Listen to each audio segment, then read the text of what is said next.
دوسری بات یہ ہے کیونکہ رمضان میں جگتے ہی ہو لہذا اشراق کا بھی اہتمام کر لو.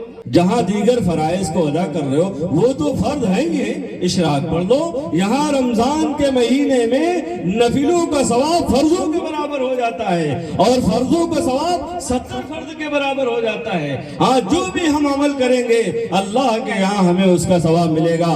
اگر ہم اشراق کی نماز پڑھیں گے تو ہمیں ایک حج اور ایک عمرے کا ثواب ملے گا.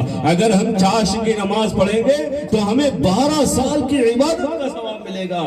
اور ہم ہیں مبارک ایام ہم سے چلے جاتے ہیں، نمازوں کا ہم اہتمام نہیں کر پاتے. اس لیے میری ماں اور بہنوں سب سے بنیادی چیز یہ ہے، اسلام کی بنیاد ہے. ہاں اسی پر کہ سب سے پہلا جو ستون ہے، ستون کے بعد جو سب سے پہلی بنیاد ہے وہ نماز ہے. ایمان لائے ہیں، ہم نے کلمہ پڑھا ہے، لہذا ہم کلمے کو اپنے دل میں اتارنے کے ساتھ ساتھ اب جو ارکان جڑے ہوئے ہیں ہم نمازوں کی پابندی کریں. ہاں ہمارے لیے رمضان اور غیر رمضان سب برابر ہو جاتے ہیں. میری ماں اور بہنوں یہ مبارک ایام بار بار لوٹ کر نہیں آتے. بہت سے اللہ کے بندے تھے پچھلے رمضان میں تھے، اب یہ رمضان ان کے سامنے میسر نہیں ہے، وہ چلے گئے. اسی طریقے سے ہمیں بھی اس دنیا سے جانا ہے.